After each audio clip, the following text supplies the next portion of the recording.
안녕하세요. 백두산 금융연구소의 백두산입니다. 7월 13일 수요일 오후 7시 28분입니다.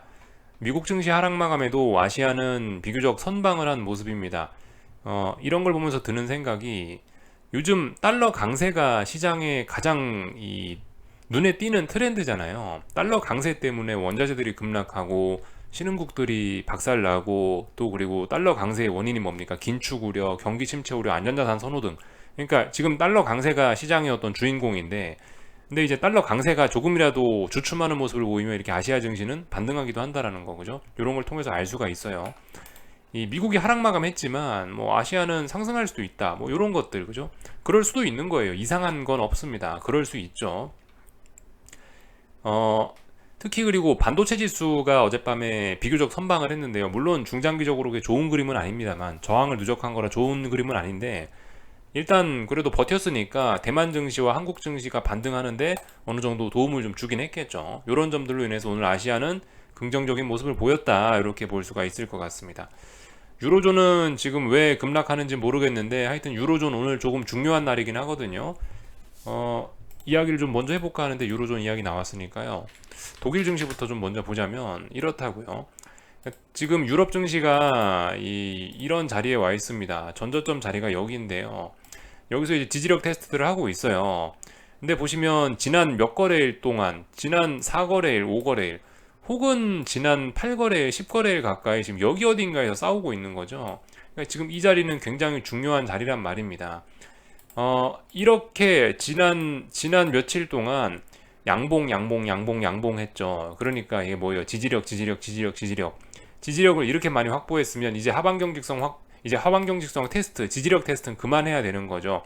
이쯤 되면 위로 가줘야 돼요. 이 정도면은 준비가 다 된 건데 이럼에도 못 가면 아래쪽으로 꺾이고 크게 꺾일 수 있거든요. 그래서 이제 그런 의미에서 오늘 밤이 좀 중요하다라고 이렇게 말씀을 드리고 싶습니다. 오늘 밤 몇 거래일 동안 만들어놨던 지지력인데 가야 될 자리인데 못 가고 여기서 음봉 맞고 밀려버리면 독일 증시, 유럽 증시 깝깝해질 수 있겠죠. 이런 점을 생각해 봐야 됩니다.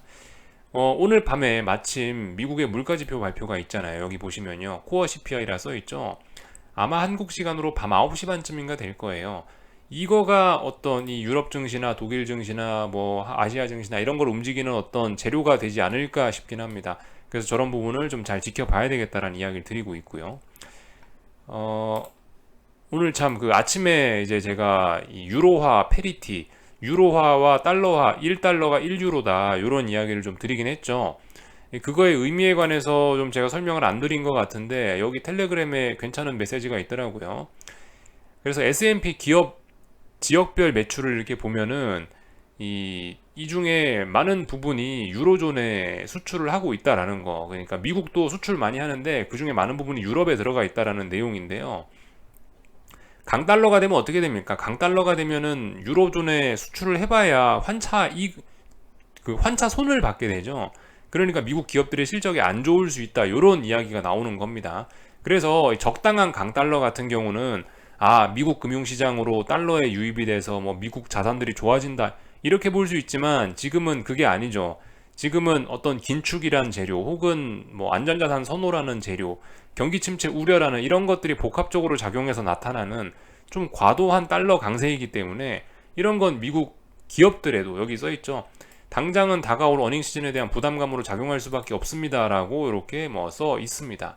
그래서 이런 점들 우리가 좀 네, 이런 점들 오늘 아침 말씀드렸어야 되는데 요거 말씀 안 드린 것 같아서 요거 글 하나 좀 보고 넘어가고요. 그죠? CPI 이야기 해드렸고 요게 오늘 밤에 좀 시장을 중요하게 움직일 수 있다라는 이런 이야기 드렸고요. 이제 그 차분하게 좀 하나하나 또 살펴보도록 하겠습니다. 오늘 아시아 증시 뭐 이야기 할 건데 뭐 중국에서 몇 가지 지표들이 발표되긴 했어요. 근데 그다지 중요한 것 같지는 않고요. 그냥 뭐 이런 지표들이 발표됐다. 6월 중국 수출, 뭐 6월 중국 수입 이런 것들이 발표가 됐는데 어떻게 됐다. 이게 뭐 시장에 영향을 미친 것 같지는 않고요. 일단 그냥 이 체크만 하고 넘어갈게요.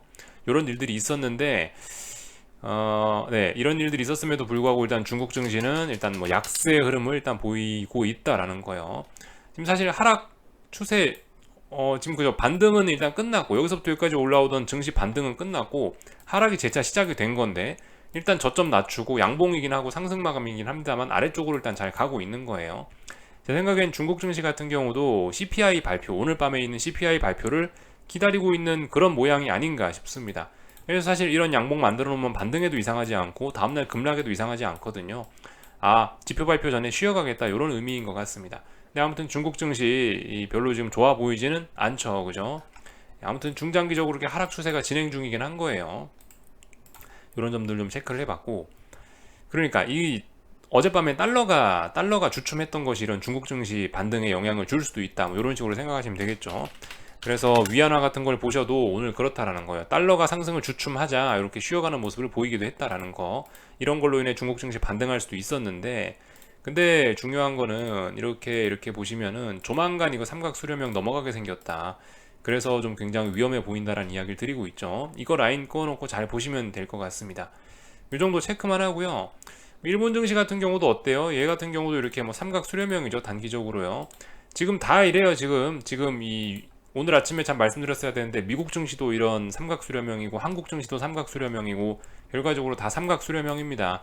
다들 뭔가를 기다리고 있는 거죠, 그죠? 지금 당장 급락시키기도 급등시키기도 애매하니까, 일단 수렴형 하면서 일단 기다려보자. 수렴형 쫙쫙 만들어 놓으면서 너무 컸던 이 시장의 변동성도 좀 줄어들여 놓고 이런 식으로 하자라는 게 지금 현재 모습인 것 같아요. 아시아 증시 간단하게 이야기했고, 오늘 그 한국 증시, 그죠? 한국 증시 오늘 금통위가 있었습니다. 50bp 인상을 했는데, 사실 뭐 이미 예견된 것이어서 그런지, 하도 이미 시장이 긴장을 해서 그런지 오늘 별다른 반응은 없었어요. 근데 일단 중요한 거는 삼성전자와 하이닉스 같은 게 일단 좋지 않은 모습을 보였다는 거는 굉장히 부정적인 측면이라고 생각이 됩니다.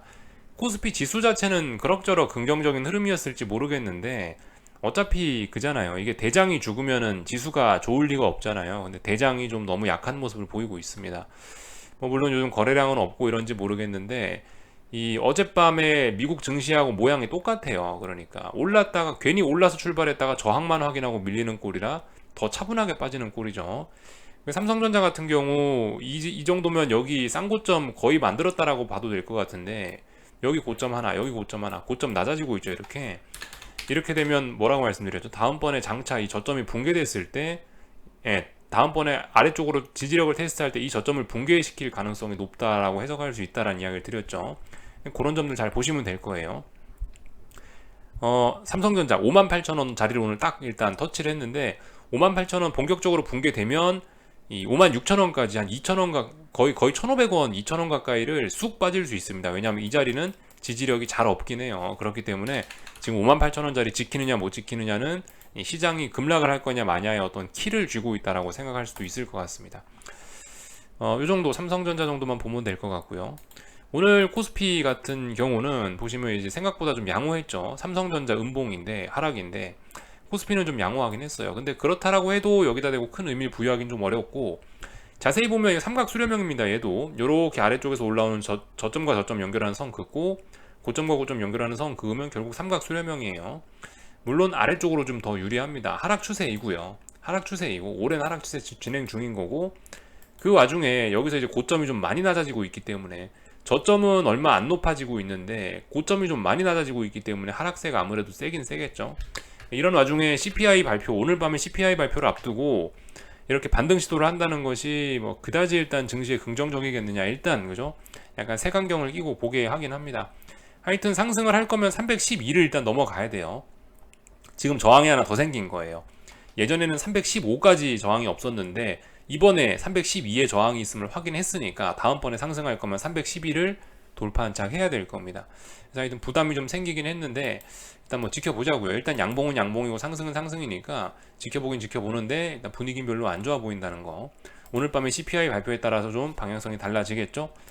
코스닥 같은 경우는 뭐 1100짜리에 대한 어떤 저항을 다시 한번 확인하고 있는데 아직 넘어간 거 아니고, 그러니까 얘도 어쩌면 쌍고점을 확인하는 과정일 수 있습니다. 단기적으로요. 뭐 여기 고점 하나, 여기 고점 하나, 뭐 여기 고점 하나, 뭐 3고점 혹은 뭐 쌍고점 이런 걸 확인하는 과정일 수 있어요. 올랐지만 오늘 상승 마감했지만 이 중요한 저항을 돌파한 척 한 것도 아니고 터치하지도 못했기 때문에 일단 좀 분위기가 좋진 않죠. 이런 점들. 그 와중에 개인은 이제 오늘이 옵션 만기일 하루 전인데, 대박을 기대했는지 다들 위아래로 뭐 옵션들을 막 잔뜩 양매수를 해주고 있습니다. 근데 옵션 만기 주에 양매수로 이렇게 대박을 내기가 좀 어렵긴 하겠죠, 그죠? 예. 아무튼 변동성을 좀 줄이는 모습이 나타나긴 했습니다.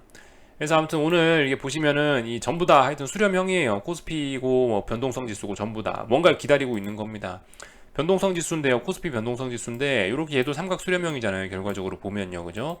삼각 수렴형이니까 얘도 어딘가에 뭔가 앞으로 다가올 큰 방향성을 정하고 있는 과정인 것 같다라고 보시면 되겠고, 다만 변동성 지수 같은 경우는 어떤 시간 가치까지 녹아있는 그런 지수이기 때문에 이미 오랫동안 여기 22, 23자리를 지키고 있다는 게 일단 굉장히 일단 증시에는 부담 요인이라 할 수 있겠습니다. 시간이 지나면 빨리 죽어야 되는데 안 죽어요. 저 변동성 지수가 23자리 지키면은 결과적으로 위쪽으로 또 폭발을 할 수도 있겠죠. 이런 점들. 그러니까 이래저래 시장이 뭐 오늘 상승 마감하고 있긴 한데 불안하다, 그죠? 예, 저기다 대고 큰 의미를 부여하기는 아직 좀 어려울 수 있을 것 같아요. 근데 만약에 이제 오늘 밤에 CPI 발표를 통해서 그래도 증시가 다시 한번 코스피가 312쪽으로 선물이 올려친다면은 그래도 조금 좀 당분간은 더 안정될 수 있을지 모르겠습니다. 이런 점들은 생각해 볼 수 있겠죠. 그냥 간단한 이야기니까요. 예. 환율 정도 체크하자면은 1300원이 중요한 지지선이죠. 그죠? 1300원 이제 터치도 잘 안 하고 있고 하여튼 조정 중이라고 보여집니다. 1306원. 어젯밤에 달러가 조정을 보였으니 원달러 환율도 조정 보이는 게 자연스러운 모습이라 보이고요. 하여튼 다들 뭔가 이 숨죽이고 기다리고 있는 것 같아요. CPI 발표를 기다리고 있는 것 같아요. 그걸 가지고 시장이 좀 움직이겠죠. 하여튼 CPI 발표를 오늘 밤에 앞두고 있는데 그 발표를 앞두고 이제 제가 기본적으로 일단 가장 먼저 드는 생각은 달러 인덱스에 관련된 생각인데 요거예요. 최근에 변동성이 많이 커졌습니다. 달러 인덱스가. 그리고 이렇게 상승을 그래서 많이 했죠. 많이 급등을 했죠. 오를 만한 이유는 있고요. 이걸 정당화시킬 만한, 이런 시세를 정당화시킬 만한 이유도 있는데, 그럼에도 불구하고 기술적으로 다소 급하긴 합니다. 달러가 세상에 일주일 정도 만에 105에서 108까지 올랐다는 게 엄청난 일이긴 한 거거든요. 요거 굉장한 속도인 거예요. 그렇다면 이 정도 시세로도 차익 실현 매물이 나올 수 있다고요. 그런데 오늘 밤에 CPI 발표 전에 이렇게 이미 많이 오르고 어젯밤까지 해서 일단 주춤했으니 개인적으로 좀 내려오려고 하지 않겠나 싶은 생각이 좀 들긴 드는데요. 근데 아무튼 위쪽으로 계속 올라가려는 힘이 굉장히 강하긴 합니다. 뭐 만약에 오늘 밤에 조금 내려온다 해도 뭐겠어요. 눌림시 매수 관점으로 접근할 수 있겠죠. 달러 같은 경우는요. 예, 이 정도 이야기 드리면 될 것 같고요. 그렇습니다. 이것저것 좀 점검을 했어요. 오늘 밤 미국 증시는 말씀드렸다시피 그 지지와 저항 자리 잘 보시면 되겠습니다. 3820이란 자리를 어떤 지지선 자리로 드렸는데 왜 여기가 3820이 지지선일까요? 여기 보시면 지난번 하나, 둘, 셋, 넷, 다섯, 5, 6거래일 동안 여기서 싸웠잖아요. 여기서 왔다 갔다 했죠. 보시면 이 많은 봉들이 하나, 둘, 셋, 넷, 다 7개 정도 되는 봉들이 한 3820 부근에 시가와 종가가 많이 겹치고 있습니다. 그죠? 요날은 종가, 요날은 뭐 종가, 요날은 시가, 요날은 종가, 요날은 시가, 요날은 뭐 시가, 이런 식으로 3820 부근에서 이 어떤 봉을 만드는데 그날 봉의 중요한 자리가 뭐예요? 시가와 종가란 말이에요. 그런 중요한 자리들이 3820 부근을 많이 지나고 있으니까 이 자리가 지지력이라고, 이 자리가 지지선이라고 이야기를 해드리는 겁니다. 나스닥 같은 경우는 조금 다르긴 한데요. 11780 자리인데 나스닥 같은 경우 11780이 어떻게 나온 숫자냐? 여기 6월 13일 날 시가, 그죠? 또 그리고 여기 뭐 6월 16일 날 고가, 이런 자리들 탁탁 터치하고 나서 밀렸던 그런 자리들입니다. 그러니까 여기가 어떤 지지선 혹은 저항이 되겠죠. 중요한 자리가 되겠죠. 그리고 뭐 6월 10일 날 같은 경우 급락하더라도 여기 어딘가에서 일단 주춤했죠. 그죠? 요런 점들 생각해 보면 이 자리가 어떤 지지와 저항이다. 중요한 자리다라는 거. 결과적으로 지지와 저항 잡는 거는 간단합니다. 지난번 차트를 돌려보시고요. 어디엔가에서 이제 시장이 지지와 저항 찾는 거는 뭐 예를 들어 쭉 올라요. 쭉 오르는데 그냥 계속 편안하게 직선으로만 오를 수 없죠. 중간중간 이렇게 쉬었다 가는 구간이 존재합니다. 이렇게 중간중간 쉬었다 가는 구간들이 존재하는데 이런 구간들에 어디서 쉬는지를 잘 보시면 됩니다. 이 중간중간에 쉬거나 이런 구간들이 잘 가지 못하고 이렇게 여기서 비리비리하거나 이런 구간들이 어떤 지지나 저항으로서 중요한 역할을 할 수 있다라는 거. 그죠? 이 자리에서 그러니까 잘 오르던 증시가 왜 여기서 버벅버벅 하겠어요? 매수 세력과 매도 세력이 치열하게 싸우니까 여기서 이런 버벅버벅하는 모습이 나타나는 거거든요. 근데 이게 이제 주가가 이 위에 있으면 지지선이라 그러는 거고 주가가 밑에 있으면 저항이라 그러는 거죠. 예. 그러니까 이게 기술적 분석의 어떤 기본적인 논리다라고 생각하시면 되겠습니다. 이 논리를 바탕으로 해서 조금 더 세련되게 포장을 하면 여기서 이제 다양한 기술적 지표들이 파생이 되게 되는 거겠죠. 네. 근데 어쨌든 기본은 이거예요. 지지와 저항을 찾아가는 거. 옛날에 격전지 자리가 지지와 저항이다라는 걸 기억하시고 이걸 바탕으로 해서 지지와 저항 찾아 나가시면 되겠습니다. 그래서 차트를 보는 의미가 저는 좀 있다라고 봐요. 저기가 옛날에 싸웠던 자리이다라는 걸 우리가 알 수 있는 거니까 그 데이터를 바탕으로 해서 우리가 미래에 저기서 주춤하겠구나, 저기서 뭐 어떻게 되겠구나라는 걸 대략적으로 알 수 있거든요. 차트를 보면서. 저는 일단 차트를 보는 이유가 그 정도라고 생각을 합니다. 아무튼 이야기가 좀 샜는데 오늘 미국 증시 그죠? 지지력 테스트예요. 지지력 테스트. 아직까지 뭐 저항 테스트가 아니고 지지선 위에 있으니까 지지력 테스트입니다. 3820짜리 말씀드렸고 11780짜리 말씀드렸는데 저기 있는 CPI 발표 결과에 따라서 자기네들 멋대로 움직일 수 있겠죠. 일단 CPI 발표 관련해서 말씀드리면 당연히 지금 상황에선 인플레가 높으면 지나치게 높아버리면 긴축우려다라고 하면서 시장이 급락할 수 있을 겁니다. 그죠? 요런 점들. 지금 CPI 높아버리면 연준이 7월 달에 이 기준금리 인상할 건데 요 기준금리 인상 전망이 좀 바뀔 수도 있겠죠. 뭐 75bp 인상이 지금은 약간 대세로서 자리 잡았는데 이번에 뭐 너무 세게 나와버리면 100bp 인상할 수 있다 이런 이야기 나와버릴 수 있거든요. 그러면 또 시장에 충격을 줄 수도 있겠고 이런 점들 생각해 보실 수 있겠습니다. 사실 지금 상황에서 미국 증시 반등에 혹은 세계 증시 반등에 가장 도움이 되는 이 CPI는 그냥 예상치에 부합 정도 하는 게 제일 나은 것 같아요. 예상치에 부합하거나 아니면 예상치보다 살짝 낮게 나오는 게 증시 반등에는 도움이 될 것 같은데 아무튼 이거는 저의 생각일 뿐이고 한번 직접 확인을 해보는 과정이 필요하긴 할 겁니다. 하여튼 오늘 밤에 변동성이 살짝 커지지 않을까 싶긴 합니다. 좀 시장이 좀 들썩들썩 많이 움직이지 않을까 싶어요. 네. 하여튼 그래서 지금 일단 저는 이런 생각 갖고 본다고요. 지금 CPI 발표 전에 시장을 불안하게 하더니 달러가 좀 너무 많이 올라와 있지 않냐. 그래서 CPI 발표 이후에는 CPI가 어떻게 나오든 간에 달러가 살짝 좀 내려오면서 시장이 안정되지 않을까 싶은 생각을 좀 해보고 있고요. 어젯밤에 유가 같은 경우도 그렇죠. 유가 같은 경우도 폭락을 했단 말입니다. 그래서 중요한 지지선 부근에 내려왔어요. 근데 이것도 폭락을 하는데 CPI 발표 하루 전날에 중요한 자리까지 딱 터치를 한 거죠. 중요한 자리 살짝 붕괴시키거나 터치를 했는데 이런 점들 CPI 발표 이후에 폭락이 아니고 이전에 폭락했기 때문에 어쩌면 뭐 CPI에서 어떤 결과가 나오던 약간 시장의 선반영 CPI 결과에 대한 선반영하는 것이 아니냐. 그래서 CPI 발표가 나오면 지지선이 있으니까 오히려 상승하려고 하는 게 아니냐라는 생각이 좀 들긴 든다는 거죠. 하여튼 저도 뭐 지켜봐야 되겠는데 이런 모습들이 좀 보이긴 한다라는 거죠. 하여튼 국제유가 같은 거 또 그리고 그 증시를 봐도 그래요. 증시를 봐도 이미 CPI 발표 몇 거래일 전부터 약세를 보이긴 했거든요. 그래서 CPI 발표 나오면 오히려 좀 약간 반등 시도를 하지 않을까. 마침 지지선 부근이기도 하고 하니까 반등 시도를 하지 않을까라는 생각이 들긴 합니다. 네, 그래서 뭐 이 정도 말씀드리면 될 것 같고요. 하여튼 이거는 그냥 저의 시나리오일 뿐이지 그냥 이제 직접 보고 또 대응해야 돼요. 아무튼 중요한 거는 뭡니까? 일단 방향이 아래쪽으로 꺾였고 저항이 어딘가 있으니까 이거 저항 보시고 저항 못 넘어가면 계속 반등시 매도 전략 하시면 되겠죠. 오늘 시장 변동성이 커질 수 있는데 자신 없으시면 그냥 가만히 아무것도 안 하시면 됩니다.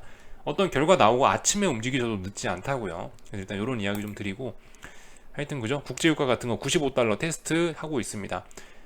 결과적으로 하락 추세로 갈 것 같긴 한데 중요한 지지선이니까 하루 만에 깨진 않을 것 같고 이번에 95달러 부근에서 좀 공방전을 벌이면은 이런 자리가 국제유가 반등시 매도 전략에 찬스가 되지 않겠냐라는 생각을 개인적으로 해보고 있어요.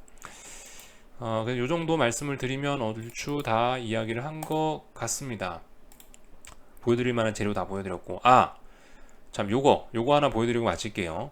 이 중국 상품 선물 가격 주봉이라고 하는데 이 보시면 면화, PTA, 뭐 요속, 고무 많이 있죠. 지금 보시면 원자재 다 같이 급락이에요. 이 원인이 뭐겠습니까? 뭐 당연히 달러 강세도 하나의 원인을 들 수 있을 거고요. 그리고 이슈적인 측면에서 보면 뭐 수요 둔화로 인한 뭐 경기 침체 우려 이런 것도 이야기할 수 있을 겁니다. 지금 이제 저는 이제 편의상 구리하고 국제유가만 보여드리고 있는데 지금 원자재들이 하락하는 거는 한두 개의 원자재에 해당되는 게 아니고 전 세계적인 모든 원자재에 다 해당하는 그런 이야기예요. 물론 이거 이제 중국 선물 가격이니까 조금 차이가 있을 수 있겠지만 세계 시장 가격과는 근데 어쨌든 중요한 건 계속해서 하락을 하고 있다는 거예요. 근데 이런 원자재 가격의 하락이 지금 상황에서 무조건 인플레 해소에 도움이 된다 이렇게 보기만은 어려울 수 있다라는 거죠. 저런 것들이 경기 침체 우려를 반영하는 것일 가능성이 있기 때문에 우리는 저런 부분을 좀 잘 봐야 된다라고 말씀을 드리고 싶습니다.